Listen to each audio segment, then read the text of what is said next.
Just got back from the cinema of checking out Thor, Love and Thunder, the latest entry into the Marvel Cinematic Universe. But is it any good? Is it better than Thor Ragnarok? Well, let's talk about it.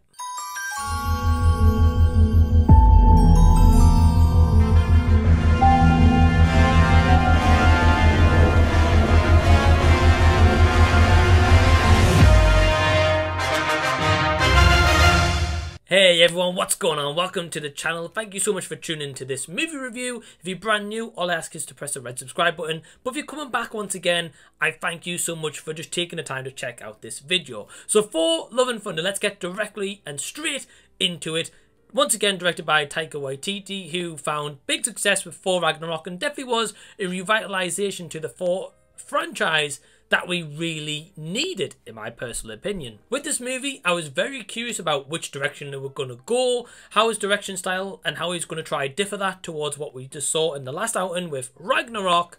And it's definitely different, I will give it that. So yeah, once again, we've got Chris Hemsworth returning as our title character of Thor. This time, the villain is Christian Bale as Gorr the God Butcher.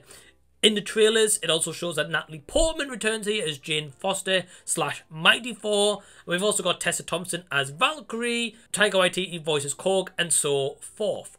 So this movie is essentially around Thor trying to find like inner peace and trying to find like who he really is and take a little bit of time away from all this events and everything that he's been going through all this time. However, Gorr the God Butcher has different ideas as he's on a journey to destroy all gods. I saw this movie with my partner and my two brothers, and I'm a little torn on Thor, Love and Thunder. There was elements I really enjoyed, and then there was elements that I think this movie falters. So with that, let's just get into what I liked about this movie, and the biggest thing is Christian Bale. Now, I'm a huge fan of him anyway, and especially since like the Dark Knight trilogy. Of course, I've got Batman tattooed off my arm, inspired by his version of Batman for the Dark Knight trilogy. So it was so great to see him in Marvel and as the villain. He does a terrific performance, even if we don't get a huge character development of his general kind of motives. We get some of it for sure, even if it is kind of just basic level stuff. I think he does an outstanding performance where there's moments in here where you're terrified of his villainous character of Gorr the God Butcher, and so you should be. He's called Gorr the God Butcher. You're meant to make someone like that menacing, and I think at parts they certainly do that. Could he have done more of that? Sure, but I'm not going to knock that as a negative because I think he was on the biggest standout like here, just like Hela was in Ragnarok. Yeah, I really do like the four villains they have done as of late. Now, of course, I've never read any of the Marvel comics, so this review is purely based on just me following the MCU, the TV programs, and the movies.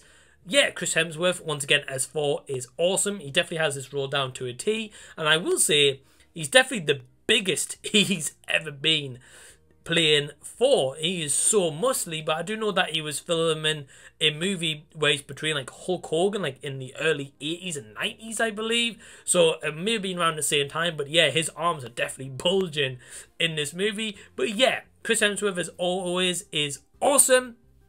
And I will give praise to kind of the set pieces and these worlds that we get to explore here, whether it is, as I say in the trailers, whether it's like visiting Zeus, whether it is on Earth in New Asgard, wherever this movie takes place, I definitely feel like the worlds that we get to kind of experience, you can kind of really get soaked up into them, and especially the world where our planet that Gorr the God Butcher is on.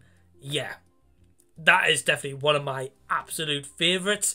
Tessa Thompson is also awesome as Valkyrie. Yet again, we get a little bit more development about her character. Not a lot. Korg is awesome once again. Definitely great as like a side character, but also he gets a bit of character development as well, so that's so great. And I guess the biggest thing that people's going to be talking about is the return of Natalie Portman as Jane Foster. Now, going to be honest with you, and this may be a very minority opinion, but I'm personally not a huge fan of Natalie Portman. Not to say that she isn't a great actress, because she definitely is. I just don't like Natalie Portman. I'm just going to put that out there. So when I saw that she was returning for this movie, my instant thought was, oh, jeez. So, you know, with that in mind, I wasn't very hyped to see her return. But I can say that at least they give us some story. They give some explanation. She's probably the most likeable out of the 3-4 movies that she's been in. Although I still can't stand her. The music in here, besides one band, I really enjoyed. Now, I do know there was some themes here of like Michael Giacchino. Of course, the guy's everywhere nowadays. But yeah, the music, the parts was definitely cool. But this is where I'm going to go into my negatives. Firstly, Guns N' Roses. Not trying to diss the band. Of course, they've had a huge and rich history with music and successes, and that's fair play to them.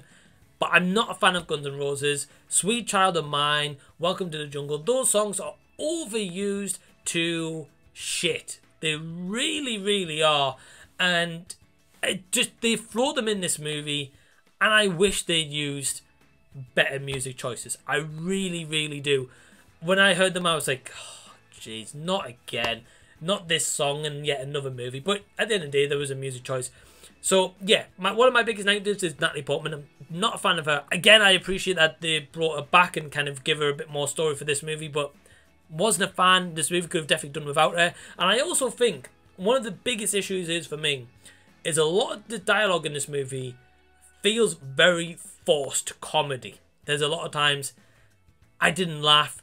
There's 2 quotes in here that scream. At first it was funny, but after the first 2 times, annoyed the hell out of me. It really, really did. And I was just like, this joke is boring now. It's the same old shtick. Yeah, it was just boring for me personally. I was fed up after the second time it happened. But I also think with the part of that forced comedy, if you take a look back at Thor Ragnarok, it works so well because he's got the supporting of Mark Ruffalo as Hulk or Tom Hiddleston as Loki, and especially the relationship and dynamic with Thor and Loki. That comedy worked so well in that movie, whereas here, the kind of comedy with like Natalie Portman's character, it isn't there. Like, that chemistry dynamic with the comedy does not work. I definitely think it worked where it had like Thor and Korg. Definitely worked the best in some of the better comedies is with those two.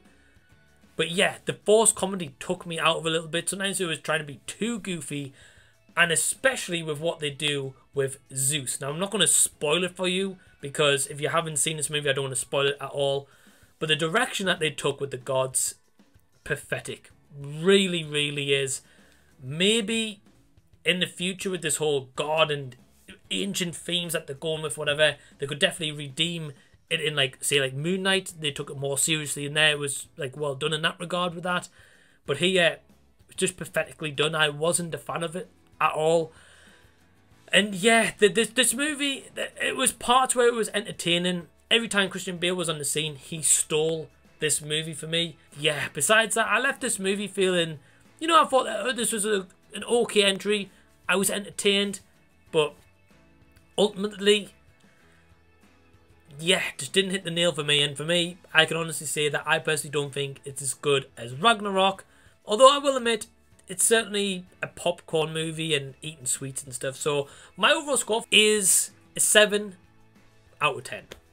So maybe I am the minority in this review, and I may be the one of the few that wasn't a huge fan of this movie. But if you were, or if you have any thoughts in general about Thor Love and Thunder, please leave any and all comments down below, as I would love to continue the discussion there, and also hear your thoughts on the movie, and if anyone actually agrees with me also. But if you've enjoyed this review, please give it a big thumbs up and subscribe to the channel if you already haven't. And until the next time that I see you, I'll be seeing you later.